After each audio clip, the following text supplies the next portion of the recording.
Boa tarde, cumprimento o Sr. Professor Dr. Rui Nunes e peço desculpa pelo atraso, mas estamos a fazer trabalhos contínuos, as entidades que foram ouvidas anteriormente também se atrasaram, portanto os trabalhos atrasaram-se e vamos agora dar início à audição conjunta da Ordem dos Enfermeiros, que nos acompanha por videoconferência, a Associação Portuguesa dos Cuidados Paliativos, também por videoconferência, e a Associação Portuguesa de Bioética, cujo representante, o professor Dr. Rui Nunes, está aqui conosco.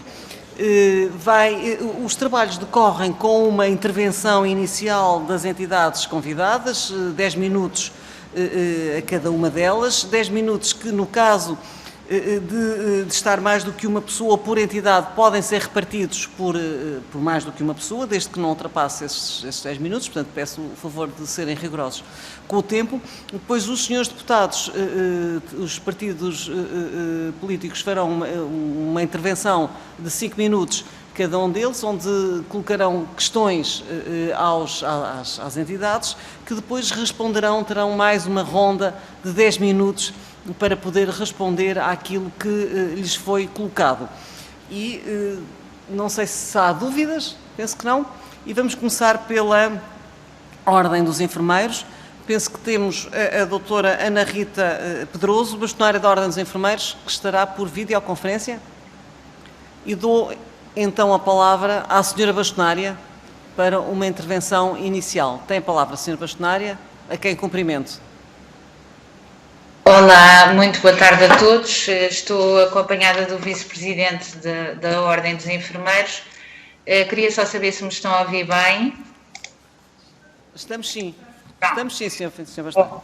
Eu queria perceber, em primeiro lugar, vocês enviaram-nos os projetos de lei de vários partidos e eu queria só perceber se tinha havido aqui alguma alteração, porque nós efetivamente não verificamos isso.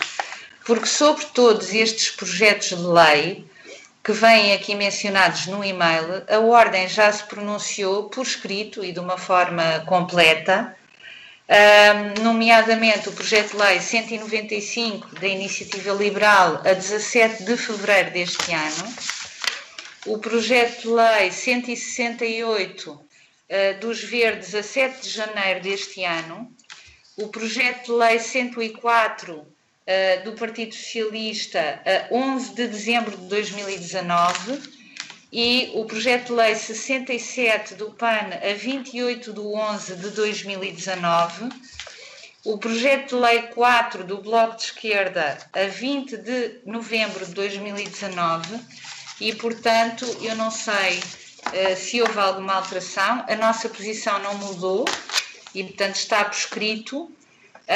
E eu sei do vosso esforço nesta altura tão difícil para todos nós e o nosso também não tem sido menor, todos os dias com muita dificuldade em resolver os problemas que estão a assolar o sistema de saúde por causa da pandemia e estamos assim um bocadinho também assoberbados, de maneira que por isso é que chamava a atenção para o facto de todas as nossas posições sobre os projetos de lei estarem na vossa mão e por escrito. Não sei se houve alguma alteração.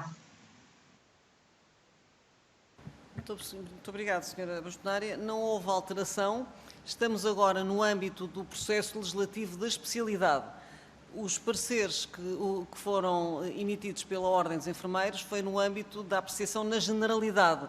Portanto, as propostas de lei iam ser apreciadas e votadas em plenário e foram aprovadas. Agora, trata-se de um processo na especialidade, portanto, de legislar para a especialidade e, como tal, requer um cuidado diferente. Já não questões de princípio, aqui já não se coloca a questão se é a favor ou contra a eutanásia, aqui trata-se de contributos específicos para as redações que foram propostas nos vários projetos de lei.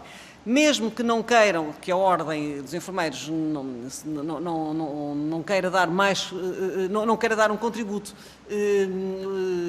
proposta a proposta, perguntávamos se quer dar mais algum contributo. Peço desculpa de interrompê-la, mas a ver se eu consigo ser ainda mais clara. Os nossos pareceres não se limitam a dizer se somos contra, se somos a favor. Os nossos pareceres versam sobre os artigos, efetivamente, de cada projeto, inclusive. E eu percebo que é a discussão na especialidade, mas, e também tenho que vos dizer isto, que havia, em alguns projetos de lei, artigos que se contrariavam a si próprios. E nós também chamámos a atenção para isso e nenhum deles foi alterado. Portanto, estes pareceres que nós enviámos estão muito completos, não se limitam a dizer se são contra, se são a favor, limitam-se a falar sobre o conteúdo de cada um deles e, portanto, tudo aquilo que aqui está, para ser discutido agora em sede de especialidade, pode ser aproveitado. Assim sendo, não é que a Ordem não queira dar o que é que seja, a Ordem já deu. E, portanto, estão aí bem patentes os nossos contributos sobre cada um deles, não houve ainda nenhuma alteração a nenhum dos textos, portanto, só quando houver é que nós nos podemos voltar a pronunciar sobre alguma coisa, se é que alguma coisa foi alterada. Não é uma questão de princípio, é uma questão daquilo que está dentro dos artigos. Foi sobre isso que nós nos pronunciamos. Muito bem, Sra. Bastonária. Portanto, entendo, não quer acrescentar mais nada ao contributo escrito que já deu, nem fazer qualquer referência oral àquilo que já foi dito. Eu digo isso porque a Ordem dos Enfermeiros foi indicada pelos partidos para ser ouvida. Mas se não quer acrescentar mais nada, muito bem. Não quero acrescentar mais Muito nada, bem, na medida em que já está percebi. tudo dito. Não vale a pena estar a perdermos Pergunto aos tempo. senhores deputados se querem colocar alguma questão à Ordem dos Enfermeiros. Não? Não está nenhuma... Muito bem, Sra. Bastonária, agradeço-lhe o cuidado e o tempo que esteve à espera e fica concluída a intervenção da Ordem dos Enfermeiros nesta parte. Não sei se nos quer acrescentar, se eventualmente quer depois pronunciar-se sobre o decurso dos trabalhos que aqui vão ser, ou se quer dar por terminada aqui a intervenção da Ordem dos Enfermeiros. Quero agradecer-vos o vosso trabalho, dizer que contam sempre connosco. Quando existir eventualmente algum documento novo que possamos ajudar e dar algum contributo para ele, porque esta questão é de facto muito importante para nós, nós sempre dissemos que temos que acautelar os direitos de todos, aqueles que são contra e aqueles que são a favor, nomeadamente porque a Ordem depois terá um papel fundamental na questão da objeção de consciência ou não, caso venha a ser instituído, e, portanto, estamos perfeitamente disponíveis para tudo o que precisarem. Quando houver agora, um novo documento e pudermos pronunciar-nos sobre ele, cá estaremos e agradecer todo o vosso empenho e toda a vossa colaboração e todo o vosso trabalho, porque tem sido para nós fundamental também, e colocar-nos ao dispor de tudo. Penso que daremos por encerrada aqui a nossa participação nesta audição, sendo que, se for necessário, e digam-nos, voltarmos a enviar estas pronúncias que eu referi aqui, teremos todo o gosto em fazê-lo, porque por qualquer motivo também pode não ter... Não será necessário, Sr. Bastonário. Eu penso que tenho só... Não me despeço já, porque tenho um pedido de palavra do Sr. Deputado Telmo Correia e não sei se prende esse pedido de palavra se é dirigido... Ok. Muito bem.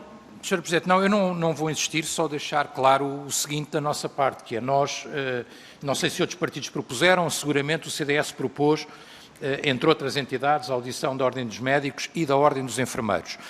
Mas também me lembro que na reunião em que nós discutimos isso, até em diálogo com o Sr. Deputado José Manuel Pureza, do Bloco de Esquerda, se não estou em erro, e com a Sra. Deputada Isabel Moreira, do Partido Socialista, tinha ficado a ideia que alguma das entidades que já se tivesse pronunciado por escrito, se entendesse manter o que tinha dito por escrito ou voltar a fazê-lo nos mesmos termos, teria essa possibilidade. E, perante aquilo que nos foi dito pela Sra. Bastonária, e que eu aproveito para cumprimentar e agradecer as explicações, não vou, obviamente, insistir, uma vez que ela se louva no documento apresentado, e, portanto, ficaremos por aí e não vamos insistir em perguntas, como é evidente neste momento, creio que não faria sentido. Muito obrigado, Sr. Presidente, só para prestar este esclarecimento. Muito obrigado, que é muito pertinente, Sr. Deputado. Efetivamente, as entidades convidadas foi-lhes devidamente informado que o contributo, quem já foi ouvido anteriormente, que o contributo podia ser por escrito ou podiam ser requeridas à audição presencial. a informação que temos é que a Ordem dos Enfermeiros requeriu a audição presencial e, portanto, e daí termos agendado esta audição, porque se tivessem remetido pura e simplesmente para os trabalhos anteriormente já enviados para aqui, escusávamos de estar a agendar esta audição com todos os transtornos para todos nós. Muito obrigado, senhora bastonária. Obrigada. Houve seguramente aqui algum equívoco, porque nós não requeremos a audição presencial, nós limitámos-nos a responder ao vosso pedido, como fazemos sempre, mas é um gosto e aproveitámos também para vos rever e para vos enviar cumprimentos e, portanto, nunca é uma perda de tempo e agradeço imenso este bocadinho e deixar-vos um grande abraço e muito obrigada por tudo. Muito obrigada, Sra. Bastonária. Obrigada. Bom.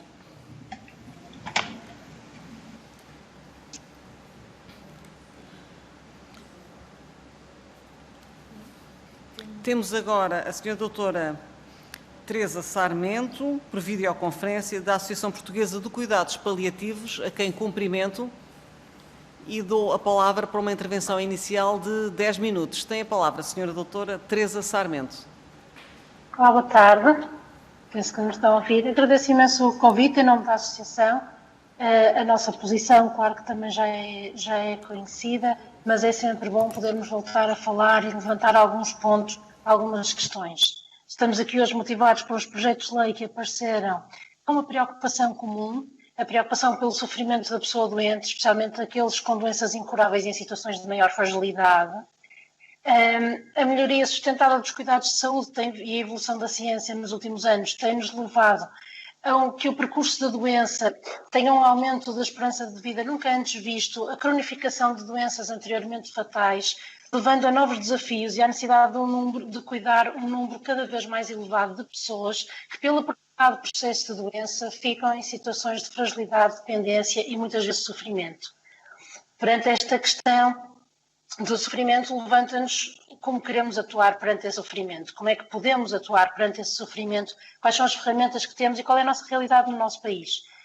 Eu penso que a Associação já por várias vezes tem falado em vários fóruns, em várias situações em relação a isto. Tem sido a base fundamental do trabalho da Associação Portuguesa dos Cuidados Paliativos nos últimos 25 anos da sua existência, representando os profissionais, procurando promover os cuidados paliativos, que são, como toda a gente sabe, e não nos cansamos de repetir, cuidados que procuram melhorar a qualidade de vida dos doentes e das suas famílias que enfrentam problemas decorrentes de uma doença incurável ou grave e com prognóstico limitado, através da prevenção e alívio do sofrimento, recurso a uma identificação precoce, tratamento rigoroso dos problemas, não só físicos, mas também psicológicos e espirituais. Desta definição, que é a definição da OMS de 2002, que todos conhecemos, surge a minha primeira questão e a minha primeira apreensão em relação a todos estes projetos.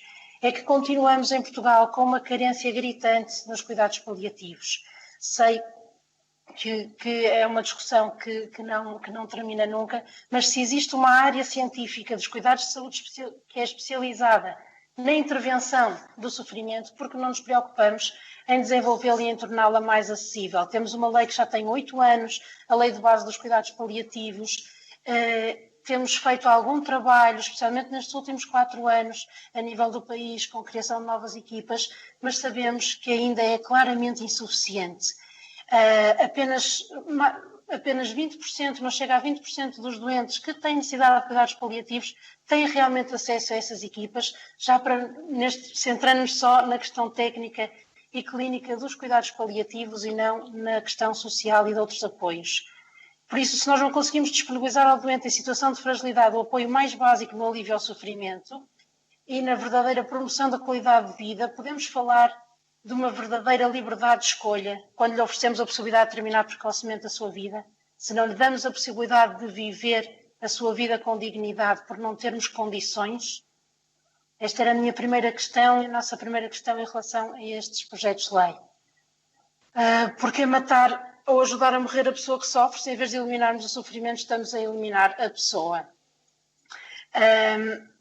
Portanto, nós sabemos que temos cerca de 80 mil pessoas em Portugal a precisar de cuidados paliativos. Os estudos do Observatório Português de Cuidados Paliativos mostravam que mais de 50% dos doentes que estão internados em hospitais de adultos são doentes que precisariam de cuidados paliativos, 16% dos quais com um prognóstico limitado, com menos de 15 dias de vida, e só cerca de 10% são referenciados a equipas de cuidados paliativos. Há um estudo feito pelo Dr. Diogo Branco em doentes oncológicos, eu sou oncologista também, e portanto, em que inclui 92 mil doentes oncológicos portugueses nos últimos 30 dias da sua vida, e o nível de agressividade dos cuidados no fim de vida, nomeadamente intervenções cirúrgicas, quimioterapia, etc., que são feitas em doentes em situação de final de vida, portanto, doentes tratados como agudos quando estão já numa fase de final de vida, é chocante. 42% dos doentes passam mais de 14 dias no hospital nos últimos tempos de vida, 30% desses doentes são operados nos últimos 30 dias de vida e, portanto, quando falamos em não referenciar doentes para cuidados paliativos, saberão realmente, e é isso que nós temos, peço desculpa porque estamos sempre a repetir um bocadinho esta tecla, mas saberão os profissionais de saúde o que são os cuidados paliativos, saberão os cidadãos o que é que são os cuidados paliativos. Será normal e aceitável na sociedade em que estamos não sabermos o que é que são, não haver formação suficiente, apesar de estar afirmado em vários relatórios que Portugal afirmou e pretende ser uma base. E, portanto, a formação da população é muito importante. Mas, passando para outro ponto, como é que podemos medir o sofrimento? E como podemos considerar, como pretendem estes diplomas, como é que podemos saber que uma pessoa com doença incurável e fatal se encontra em situação de sofrimento extremo, duradouro e insuportável, sem esperança de cura e sem esperança de melhoria clínica, se não garantimos que tem acesso à intervenção especializada de uma área de conhecimento científico cujo foco é exatamente o sofrimento? Estamos realmente a promover a dignidade e a liberdade da pessoa quando consideramos que está num sofrimento duradouro e insuportável, sem expectável melhoria, se não pusermos todos os meios para essa melhoria? Como é que nós podemos dizer que foram esgotadas essas possibilidades? Quando a investigação científica tem mostrado, nos cuidados paliativos, tem havido grande investigação científica, tem mostrado novas possibilidades de intervenção no sofrimento, não só intervenções farmacológicas, mas também a evolução das ajudas técnicas, intervenções psicossociais, novas intervenções terapêuticas como a terapia da dignidade, entre outras, mostrando também a mesma evidência científica, já com muita experiência dos outros países em que a eutanásia é permitida, que grande parte dos doentes que exprimem um desejo de antecipação de morte têm uma patologia de base, sofrem de depressão ou de outros problemas clínicos, muitas vezes abordáveis, muitas vezes reversíveis, e quando esses problemas são sistematicamente e rigorosamente avaliados e tratados, muitos abandonam essa ideia de antecipação de morte. E, portanto, penso que será necessário dar tempo para consolidar essa evidência científica e dar tempo para que todas essas intervenções sejam feitas em cada doente. E um doente que expressa um desejo de antecipação de morte é um doente que está a pedir ajuda. Nós falamos que esta crescente possibilidade de intervenção terapêutica tem mudado o percurso da doença, mas muitas vezes esse percurso nem sempre é isento de sofrimento acrescido. Muitas vezes esse percurso de doença é ditado apenas por questões técnicas e médicas, por o nosso enorme potencial de intervenção no doente, sem muitas vezes ter em conta a situação global do doente, a possibilidade de recuperação do indivíduo e até as expectativas do doente e a sua vontade. O que faz com que muitas vezes o doente se veja, ao fim de um longo percurso de doença, realmente encalhado numa situação que não escolheu, porque nós, em vez de procurarmos aquilo que era importante para o doente, lhe fomos oferecendo tudo aquilo que tecnicamente era possível. Não será esta prática uma obstinação terapêutica, uma grande fonte de sofrimento para o doente e para a família? Será que, perante este sofrimento, um doente que está a pedir a eutanásia não está antes a pedir que o deixem morrer, que não lhe prolonguem futilmente a sua vida? E, portanto, outra questão é: que possibilidade damos realmente ao doente de fazer uma escolha livre e esclarecida? Faz amanhã 8 anos que aprovamos uma lei, a lei do testamento vital, das diretivas antecipadas de vontade, que permite a formalização e o registro de diretivas antecipadas de vontade, expressando os desejos do doente em relação ao seu percurso de doença e de terminalidade, caso este se venha a tornar incapaz de o expressar. É um instrumento de grande valor, mas o que nós vemos ao fim de 8 anos é que ainda é uma porcentagem muito reduzida de pessoas que formalizaram e registaram isto. Quantos doentes encontraram disponibilidade das suas equipas clínicas para serem devidamente esclarecidos acerca do seu prognóstico, acerca das opções terapêuticas e refletirem acerca do plano antecipado de cuidados, que é um dos pilares da intervenção dos cuidados paliativos, que é perante um prognóstico e as opções terapêuticas de doentes que ainda podem ter opções de tratamento, de prolongar a vida, podermos decidir com o doente o que é que faz sentido. Se faz sentido fazer uma traqueostomia para poder continuar a respirar, se faz sentido tratar apenas o desconforto e quando não conseguir respirar por si, terminar a sua vida. E, portanto, será, mais uma vez, será que perante este sofrimento do doente se ver sem opções, sem poder ser o protagonista da sua percurso de doença, não vai pedir depois, no final da vida, que retome esse protagonismo e ao pedir eutanásia ele está a pedir antes que lhe deem o protagonismo e a capacidade de decisão. Perante este sofrimento e qualquer doente, perante um doente em sofrimento, perante alguém que está vulnerável, nós temos que olhar da mesma forma e quando olhamos como um fardo, um incapaz ou um coitadinho, ele vai sentir exatamente isso. Estamos a tirar-lhe toda a despir-lhe da sua dignidade. E eu não conseguimos conceber que perante alguém com mais sofrimento lhe vamos pôr também esse cargo em cima. Refletir sobre estes temas exige um olhar sereno, exige uma discussão alargada e por isso agradeço também a possibilidade de estar aqui. Importa dizer que para este debate ser transparente deve ser aproveitada também a experiência dos outros países. Não faço sugestões diretas em relação aos vários documentos, mas houve sempre limites em todas as leis, houve sempre limites inicialmente considerados intransponíveis e que são de uma forma sistematizada transpostos e violados com todos os riscos. E será isto a civilização evoluída e de compaixão que nós queremos. Importa também não esquecer, é importante, e para nós que acompanhamos doentes em fim de vida temos isso muito claro, não esquecer o sofrimento associado ao próprio procedimento de eutanásia ou do suicídio medicamente assistido, por todo o envolvimento emocional consequente ao planeamento da própria morte, os múltiplos processos de avaliação e reiteração de pedido, a gestão emocional de toda a família e todo o foco no planeamento da morte, que muitas vezes diminui a qualidade de vida e de relação nos últimos dias de vida, assim como potencia o luto patológico nos familiares. Tudo isto é já evidente em diversas publicações científicas produzidas nos países onde esta prática já é legal. A Associação Portuguesa de Cuidados Paliativos, enquanto associação de profissionais que desenvolvem a prática dos cuidados paliativos e se preocupam com esta área científica, nós não podemos deixar de repudiar e de manifestar a nossa oposição a esta solução apresentada para o alívio do sofrimento, porque a nossa convicção de que todos os profissionais respeitam os seus códigos deontológicos e que se não o fizessem, e que se o fizéssemos de outra forma, estaríamos a negar os princípios fundamentais dos cuidados paliativos, assumidos e enumerados pela OMS e pelas associações internacionais na área, que todas são completamente contra a eutanásia, a saber que os cuidados paliativos afirmam e consideram a morte um processo natural, inevitável da vida, que não deve ser atrasado nem antecipado. Independentemente do que venha a ser a realidade futura, deverá estar claramente reafirmado que não poderão ser as equipas de cuidados paliativos e os seus profissionais a praticar a eutanásia ou o suicídio assistido. Pois estaria de tal modo em oposição aos nossos princípios fundamentais e à filosofia de atuação, que não se coaduna com uma prática eu peço-lhe que conclua, Soutora, estou a falar com a Soutora, está-me a ouvir? Sim, está-me a ouvir? Só agora que estou a ouvir. Soutora, está-me a ouvir? Terminava. Sim, estou a ouvir com falhas.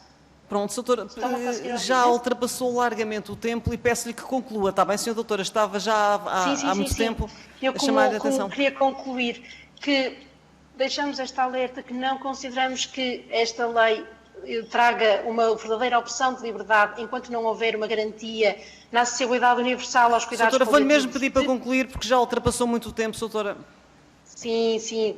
Pretendemos, portanto, tornar o doente o protagonista de todo o seu percurso de doença, não só da última fase da vida, e permitir que o doente não passe os últimos dias de vida a planear a sua morte, mas a viver plenamente. Muito obrigada, peço desculpas pelo tempo.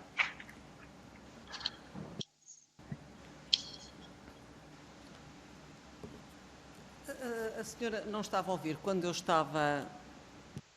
Não, Não, agora não estou a ouvir, neste momento não a estou a ouvir. Dou a palavra ao professor doutor Professor Dr. Rui Nunes, Presidente da Associação Portuguesa da Bioética. Senhor Professor, tem a palavra, por favor. Peço-lhe o favor de respeitar o tempo, porque nós temos várias audições. Se toda a gente fizer... Sim, sem problema. Se fizer desentendido, não é? É desagradável porque acaba por acontecer para toda a gente e, enfim, é uma questão de respeito por todos os outros. Tem a palavra, Senhor Professor. Muito obrigado. Muito boa tarde, Senhora Presidente, Senhoras Deputadas, Senhores Deputados, pessoal que torna possível esta sessão. Cumprimentar também as minhas colegas de painel, mas que não estão aqui presencialmente.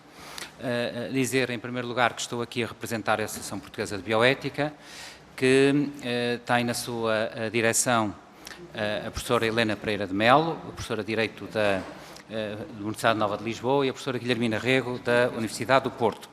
E, portanto, é a opinião da Associação e dos seus órgãos sociais que eu aqui vou veicular e, de modo algum, uma opinião mais pessoal que possa também ter na matéria.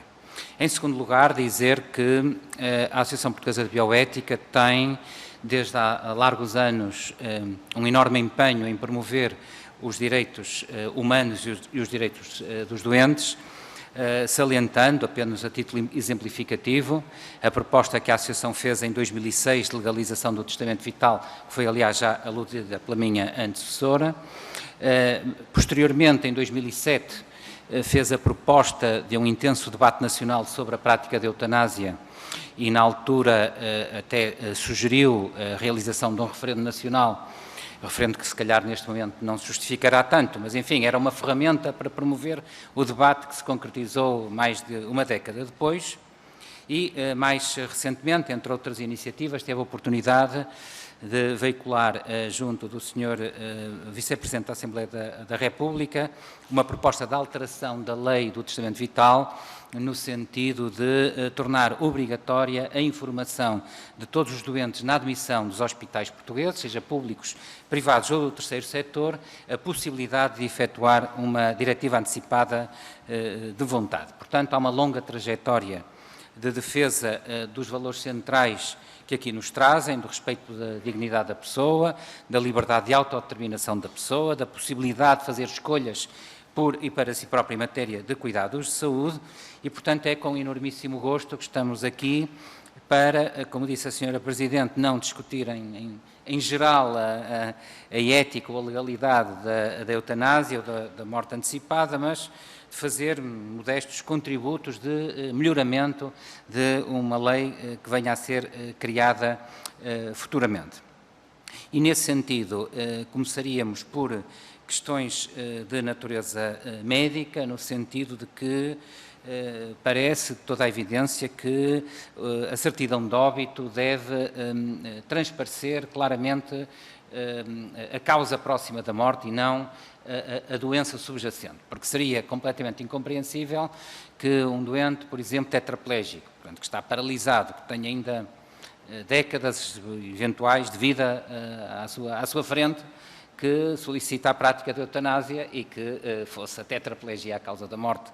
Ou uma pessoa com uma demência de Alzheimer, que está numa fase já moderada, mas ainda consciente, mas que entende que o seu projeto vital terminou, que já não tem, que está num sofrimento tal que naturalmente solicita a morte antecipada e que a causa da morte seja a demência de Alzheimer e não a morte, enfim, antecipada, medicamentosa. Portanto, esta era uma primeira nota. Estou a tentar ser sintético para não me perder no tempo. Depois, e prende-se com a questão que eu referi lá atrás, do dever de informar os doentes a propósito do testamento vital, em alguns, ou pelo menos num dos projetos de lei, pareceu-nos ver alguma tentação de não difundir ou não propagandear a possibilidade da morte antecipada. Pensamos que a lei a criar deve ser relativamente neutra nesta matéria, porque se é verdade que ninguém propõe a propaganda do suicídio racional ou da assistência ao suicídio. Por outro lado, parece estranho que se crie uma lei e que depois que os cidadãos e cidadãs não venham a saber que lei existe e que é de aplicação a todos. Portanto, não pode haver uma lei que é só para as pessoas mais diferenciadas da sociedade e que o conjunto dos portugueses e portugueses a ela não tem acesso. Entendemos também que, e penso que é o projeto de lei do Bloco de Esquerda que sugere que, creio que é o único, mas posso estar... enfim, pode a memória faltar, que sugere que quando o grau de consciência do doente, portanto, esteja suficientemente diminuído para ele não expressar a vontade, que a concretização da morte antecipada possa ser através do testamento vital. Penso que consta na proposta do Bloco. E a esse propósito, duas sugestões. A primeira, de natureza formal, é que isso implicaria, pelo menos a nosso ver, podemos estar errados, uma alteração da própria lei do testamento vital, porque a lei do testamento vital, no seu artigo 5º, proíbe expressamente a prática da eutanásia. Portanto, ter-se-ia que propor, e nós sugerimos, que essa alteração da lei conste da lei a criar sobre a morte antecipada. Portanto, como se propõe também a alteração do Código Penal, que se altera a lei do testamento vital. E que já agora, a um passo já que se vai alterar a lei do testamento vital, que se contempla a sugestão já efetuada da obrigatoriedade de informar os doentes no momento da admissão. Uma segunda nota, se calhar mais controvertida, é, enfim, criou-nos alguma dúvida, o motivo, pode ter sido deficiente leitura, porque é que só é possível ser feito através do testamento vital e não do Procurador de Cuidados de Saúde. Não do Procurador de Cuidados de Saúde. E portanto, até por questões de consistência e de coerência ético-legal, a ser aprovada a possibilidade da vontade ser manifestada através do testamento vital, entendemos que não estamos a defender, estamos simplesmente a dizer, a ser assim, entendemos que deve ser também através do Procurador de Cuidados de Saúde, senão estamos a fragilizar um instituto que deve ser cada vez mais robustecido. E, portanto, fazemos essa sugestão, a ser o conjunto, se não for nenhum deles. Para finalizar, talvez a questão mais controversa que talvez possamos recomendar de alteração ou de evolução, prende-se com a possibilidade da participação de outros profissionais, outros atores externos ao sistema de saúde. Ou seja, não entendemos o racional por trás da possibilidade de uma pessoa em grande sofrimento poder auto-administrar um fármaco letal, poder pedir a um profissional de saúde, médico ou enfermeiro, para fazê-lo, mas não poder pedir, por exemplo, a um procurador de cuidados de saúde ou uma pessoa próxima para concretizar essa vontade. Entendemos que esta possibilidade teria vantagens, isto no caso da lei ser aprovada, fique claro.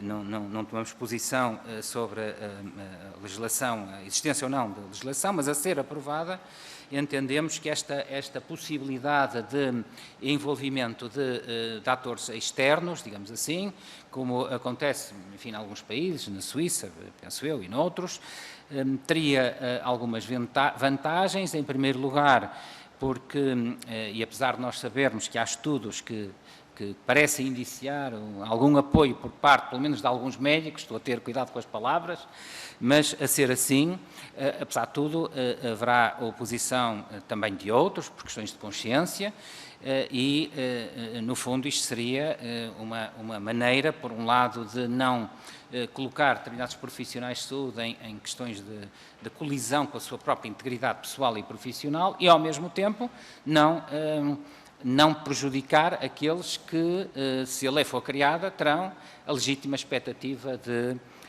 aceder à sua aplicação.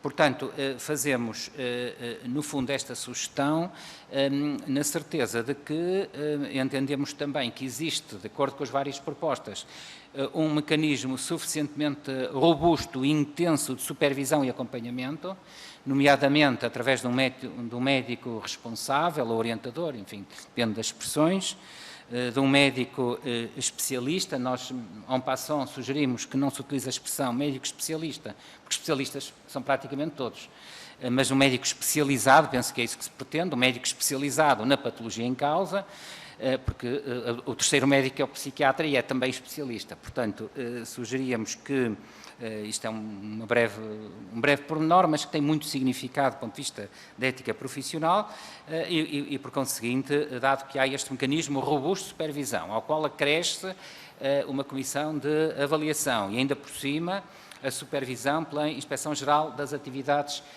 em Saúde e, eventualmente, a entidade reguladora da saúde, se for praticada em instituições públicas.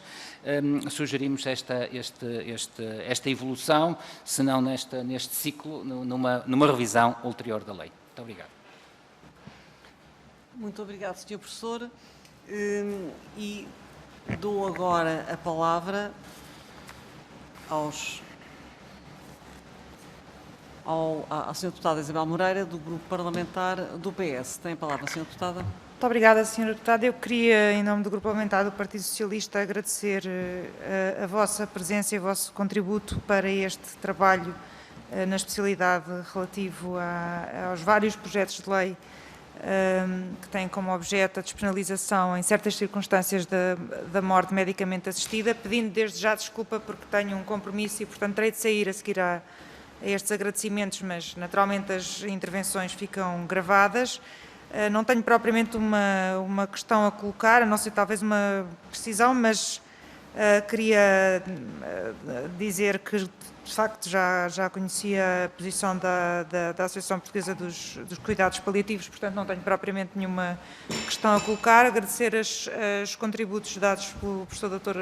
Rui Nunes, que são enriquecedores, claro, do trabalho na especialidade, e só não percebi quando disse da abertura da lei a agentes externos, que não fossem necessariamente profissionais de saúde e pudessem ser, por exemplo, procuradores, se também admitiu outras pessoas que não esses procuradores de saúde. Fiquei com a dúvida qual era a limitação que punha essa abertura, mas de resto não tenho mais questões. Muito obrigada e antecipadamente peço desculpa pela minha ausência.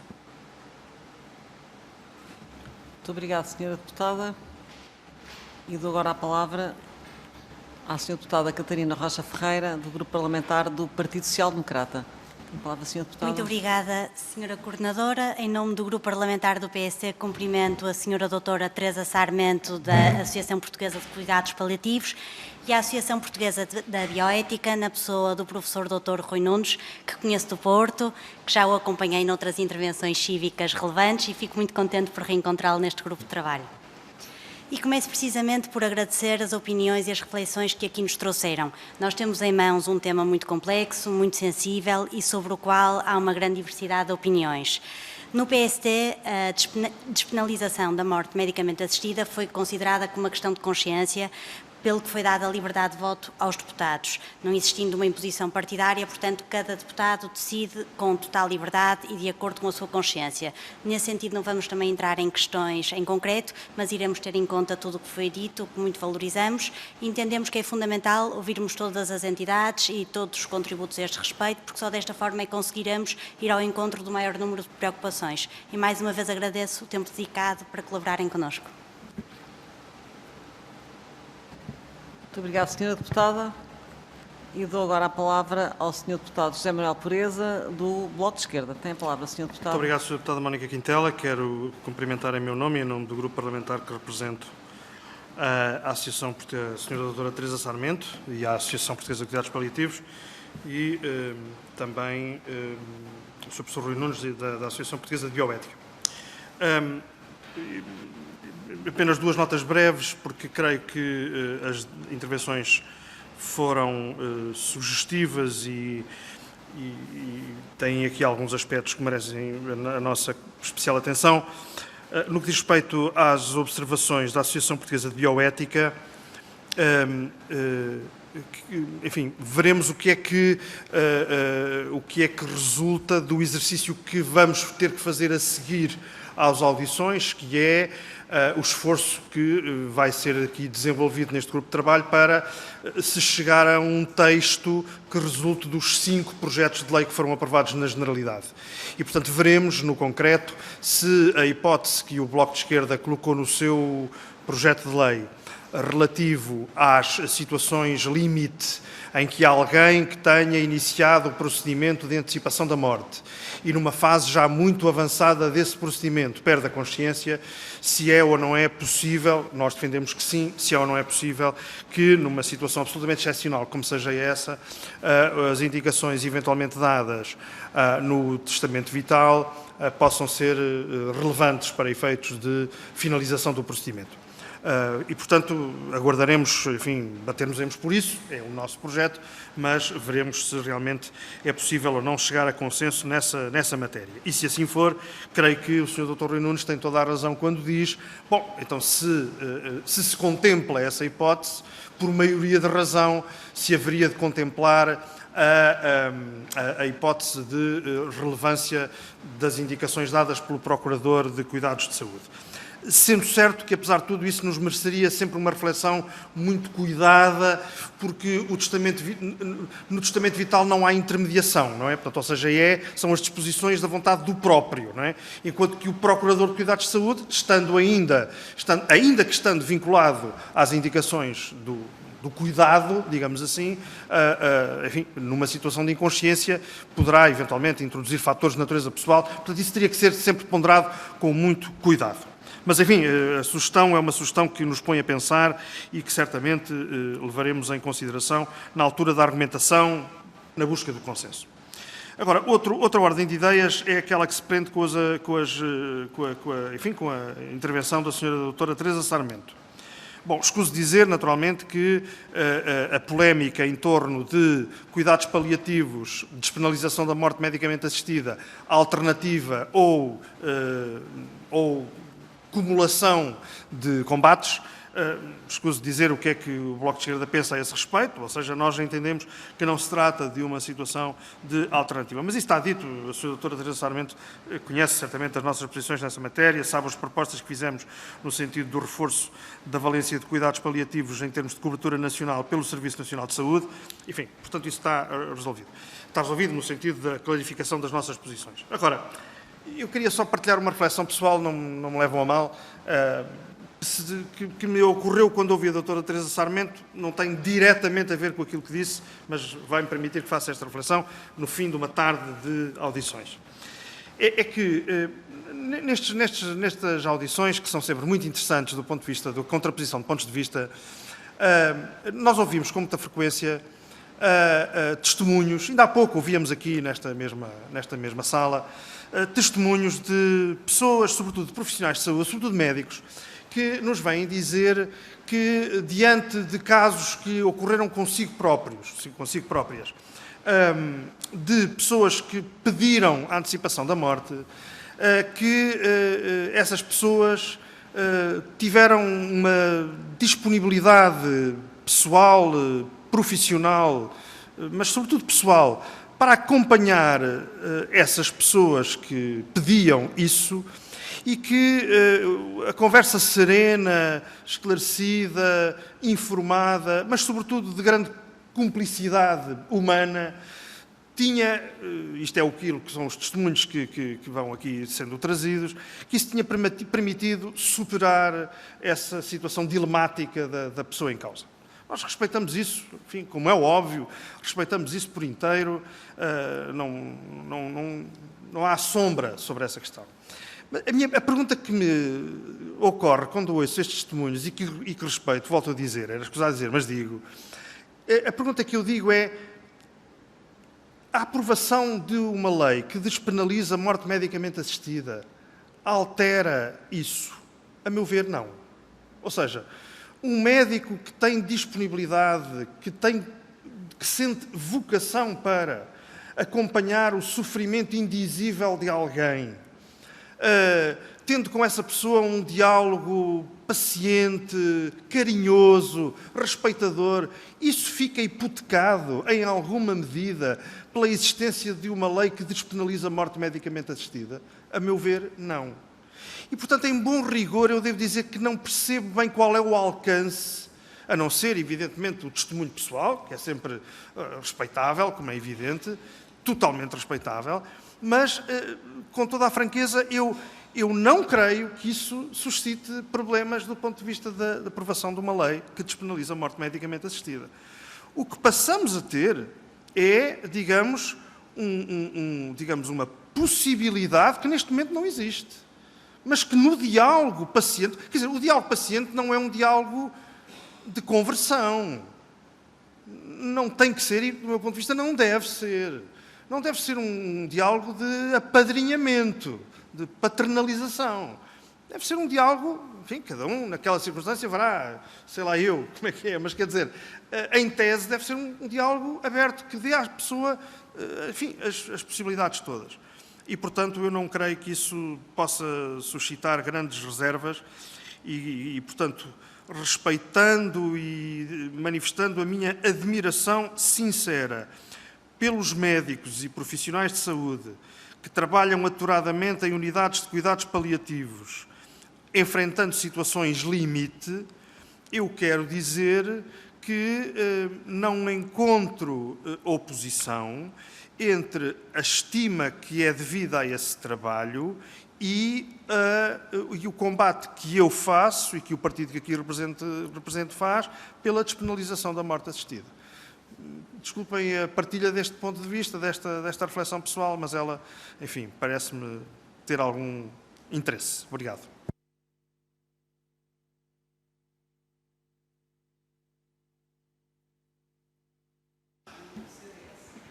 Muito obrigado, Sra. Presidente. Enfim, começando nos mesmos termos de intervenção anterior, eu também me dispenso de referir a posição do CDS nesta matéria, seja na matéria dos cuidados paliativos e o contributo que o CDS deu desse ponto de vista, e inclusivamente na altura através da nossa deputada Isabel Galriça Neto, para a existência de uma lei de bases de cuidados paliativos e para o reforço dos cuidados paliativos, contributo que de resto queremos continuar a dar, como também é conhecida a posição do CDS em matéria de eutanásia e, portanto, mais do que fazer aqui uma afirmação estrita da minha posição, de alguma forma partilhar um bocadinho a reflexão que aqui foi feita, agradecendo, obviamente, quer à doutora Teresa Sarmento, quer ao professor Rui Nunes, os contributos que nos trouxeram e as preocupações que nos trouxeram, registando de resto um facto curioso, é extraordinário, como aqui foi dito no outro dia, numa outra audição sobre este mesmo tema,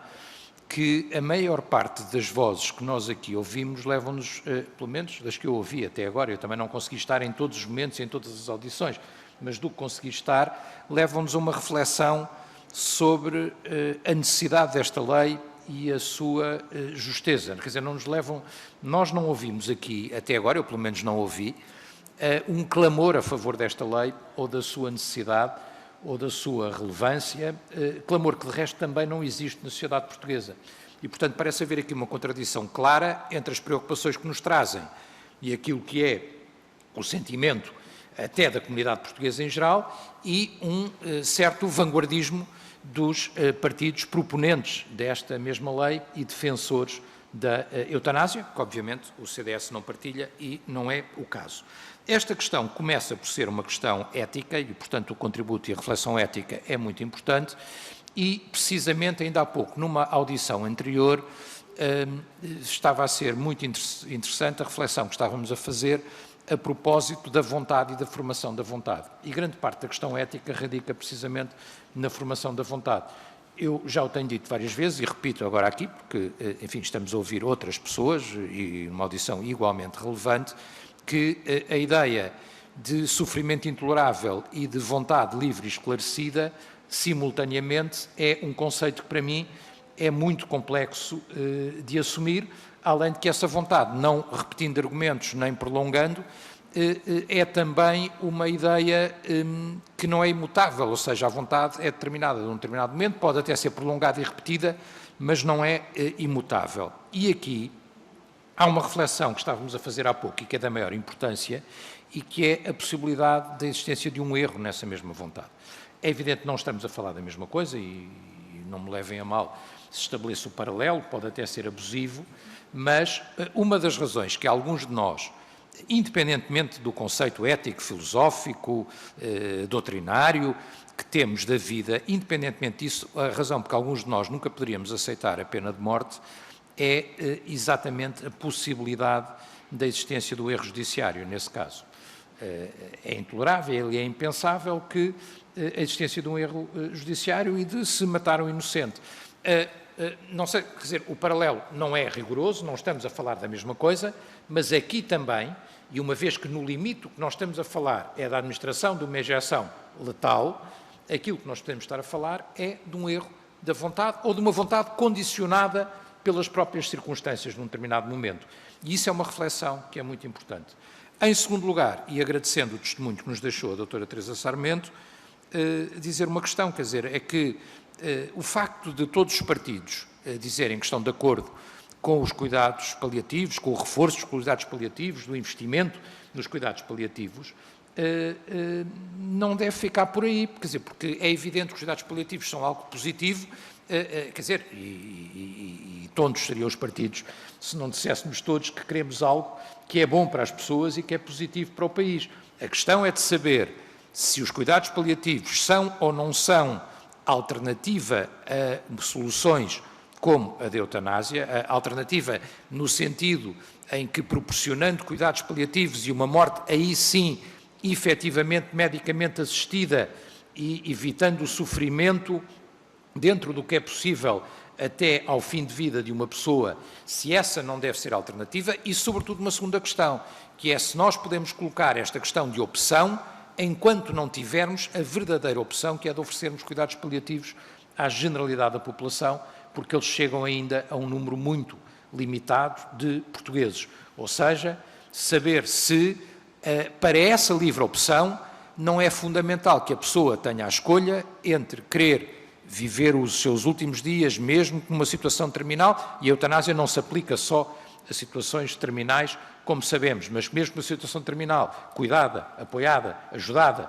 e com o seu sofrimento minorado, ou ter como alternativa a eutanásia. E, portanto, se essa realidade dos cuidados paliativos não teria que ser ainda um investimento fundamental do país antes de optarmos por esta lei. Muito obrigado, Sra. Presidente. Muito obrigado, Sr. Deputado. Eu dou agora a palavra para uma intervenção final à Sra. Doutora Teresa Sarmento, a quem pedi o especial cuidado de ter atenção ao tempo, porque da outra vez penso que não nos estava a ouvir. A doutora está a nos ouvir? Sra. Doutora Teresa Sarmento. Sim, estou a ouvir. Peço desculpa, da outra vez não estava mesmo a ouvir. Muito bem. Estão-me a ouvir neste momento? Pronto, peço desculpa, da outra vez não estava mesmo a ouvir. Eu agradeço esta possibilidade de estar Tem a palavra aqui. para uma intervenção final. Isso. Pronto, agradeço a possibilidade de estar aqui e gostei muito de ouvir todas as intervenções. Há uma questão, eu abstive-me voluntariamente, conscientemente, abstive-me de fazer um testemunho e de contar casos particulares ou testemunhos que eu muito respeito e que todos temos, casos bons e casos maus. Eu estava a referir-me mais, quando falava da possibilidade de intervenção nas situações de sofrimento que muitas vezes levam os doentes a abandonar a vontade, o desejo de antecipar a sua morte, eu estava-me a referir aos estudos científicos, ensaios clínicos randomizados que têm sido feitos com intervenções concretas, nomeadamente estudos do professor Jorge Sinoff em relação à terapia da dignidade, e doentes que eram submetidos à terapia da dignidade, muitos deles mudavam de ideias, ou outras intervenções mais técnicas, farmacológicas, e portanto estava-me a referir aos ensaios clínicos que muitas vezes traziam isso. E porquê é que eu dava este testemunho? Eu sei, e lendo estes ensaios clínicos, não resolve todas as situações, e portanto nós vemos há uma percentagem de doentes que, quando submetidos a uma intervenção, vão desistir da sua ideia. Não é para todos e por isso custa-me que, mesmo uma intervenção especializada que poderia ajudar muitos, nós sabemos que não chega nem a 20%. E, portanto, penso, como dizia o Dr. Telmo, que não estamos numa fase em que possamos oferecer a eutanásia como uma alternativa de liberdade, uma vez que não temos os cuidados básicos. E a aprovação desta lei altera muita coisa, embora não pareça, mas a aprovação desta lei altera a partir de logo o ponto com que nós começamos uma conversa e com que nós chegamos às alternativas. Obriga-nos a viver numa sociedade em que o doente em que se considera válido que uma situação de grande sofrimento possa ser terminada com a morte do indivíduo e não com todos os procedimentos, com todos os esforços para terminarmos esse sofrimento e não para terminarmos a vida do indivíduo. E, portanto, isso como sociedade e no exercício da profissão médica e da profissão de todos os profissionais de saúde vai alterar muita coisa. Além disso, sabemos que o investimento ainda é pouco, poderá ser ainda menos em muitos casos, poderá não ser visto como uma mais-valia este investimento no final de vida, uma vez que os doentes têm a possibilidade de terminar com o sofrimento de uma forma mais radical, terminando com a sua vida, e, portanto, penso que é um ponto que eu continuo a considerar importante. Não estamos nesta fase, não temos um sistema de saúde que permita discutir livremente a eutanásia. Eu agradeço a possibilidade de estar aqui presente e de transmitir a opinião da Associação Portuguesa de Cuidados Paliativos. Continuamos disponíveis para todos os debates. Sabemos que os cuidados paliativos são uma alternativa, não são a solução universal e, portanto, mas só tendo universalmente acesso aos cuidados paliativos, podemos saber exatamente quais são os doentes o problema não é respondido pelos cuidados paliativos e que poderíamos então sim discutir outro tipo de alternativas. Agradeço a vossa disponibilidade para fazerem todas estas sessões e todas estas audições que eu vi que têm feito imensas, e o que só mostra também a seriedade e a responsabilidade na execução, na elaboração de uma lei que é tão importante e que é tão fraturante no nosso país. Muito obrigada. Muito obrigado, Sra. Doutora Teresa. Sra. Doutora Teresa Sarmento, os cuidados paliativos são absolutamente fundamentais, são fulcrais para qualquer sociedade que se quer humanista, que se quer democrática, são absolutamente fundamentais e a Associação Portuguesa de Cuidados Paliativos presta um trabalho absolutamente meritório e imprescindível. Agradeço-lhe a disponibilidade e o cuidado que teve em estar connosco e os contributos e a disponibilidade para contributos futuros. Muito obrigado e uma boa tarde. E agora vou dar a palavra. Só um minuto. Este botão está aqui. Já está. Ao Sr. Professor Dr. Rui Nunes. Tem o Sr. Professor a palavra. Muito obrigado, Sra. Presidente, senhoras e senhores deputados. Consegui extrair 3 questões que podem ser dirigidas à Associação Portuguesa de Bioética. Em primeiro lugar, da senhora deputada do Partido Socialista, Isabel Moreira, e o argumento basicamente é o seguinte: se a lei a criar permite que uma pessoa auto-administre um fármaco letal sob supervisão médica, passando por todo aquele crivo de médicos e até outros profissionais e de comissões de aconselhamento e acompanhamento, etc., não se consegue entender o motivo pelo qual essa possibilidade não possa ser alargada a uma terceira parte, naturalmente, de escolha do próprio doente.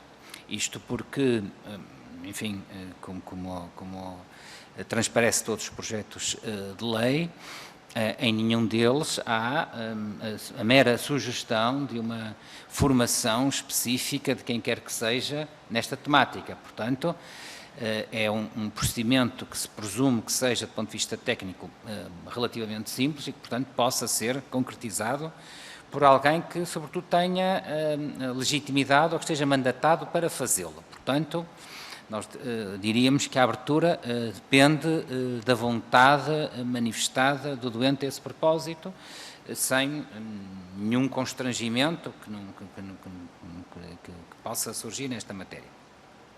Em segundo lugar, a questão do testamento vital, que foi formulada,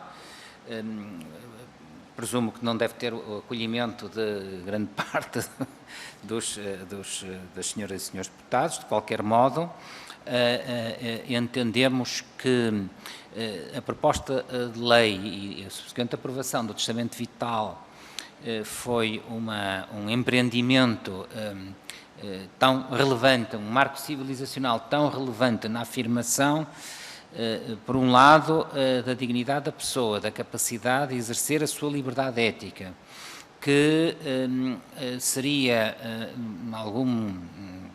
de algum modo, pelo menos para nós, um desconforto verificar que, a partir do momento em que se coloca no mesmo patamar, ainda que com uma hierarquia no plano da decisão, mas no mesmo patamar ético-institucional, o testamento vital, stricto sensu, e o procurador, agora diminuir o papel do procurador, não o contemplando na lei a criar. Isto porque, naturalmente, uma lei tem um valor simbólico para além do regulamentar, do formal, e, portanto, o símbolo, o sinal que se passaria à sociedade era uma menos consideração pelo Procurador de Cuidados de Saúde que face à evolução sociológica e sociodemográfica da nossa sociedade, como aliás todas as sociedades civilizadas, terá porventura um papel ainda maior que o próprio testamento vital no futuro. Portanto,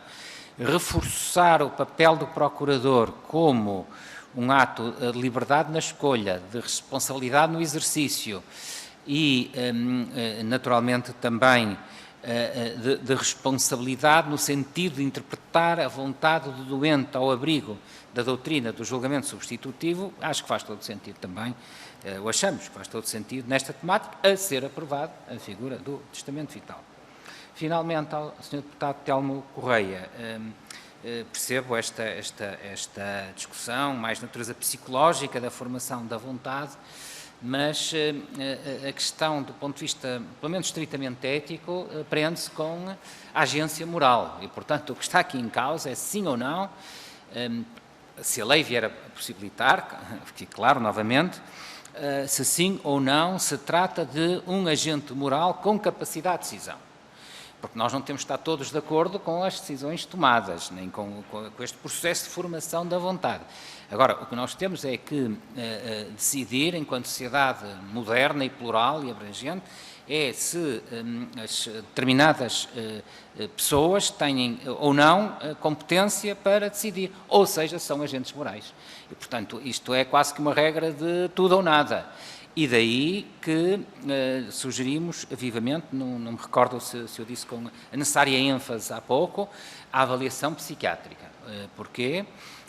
Porque faz sentido que, até sabendo nós que grande parte das tentativas de suicídio têm por trás doenças afetivas tratáveis como a depressão, se garanta esta agência moral para não suscitar esse problema da formação da vontade. Portanto, sugerimos vivamente que, para além do médico especializado, digamos assim, se calhar o médico psiquiatra ou uma avaliação por saúde mental seria até mais correto, porque o problema não é de uma especialidade médica, stricto sensu, é se, de acordo com a melhor evidência técnico-científica, estamos frente a alguém com capacidade e competência para decidir numa matéria tão sensível como esta. Portanto, isso não se compagina com esta ideia de que sofrimento inultrapassável impede a autonomia da vontade. Portanto, entendemos que uma avaliação suficientemente pronunciada do ponto de vista da saúde mental descortinaria esta questão, sendo certo que é sempre possível errar. Isso na medicina nunca se pode, há sempre um compromisso de meios e mal estaremos quando se proponha um compromisso de resultados. Muito obrigado, Sr. Professor Dr. Rui Nunes. Agradeço os contributos que nos deu, que nos trouxe e também a disponibilidade que teve em estar até tão tarde aqui connosco e uma boa tarde, e os trabalhos estão encerrados por hoje, vão continuar amanhã com a audição da Ordem dos Médicos. Uma boa tarde, boa noite a todos, já não é boa tarde, já é boa noite. Boa noite, senhores deputados, boa noite.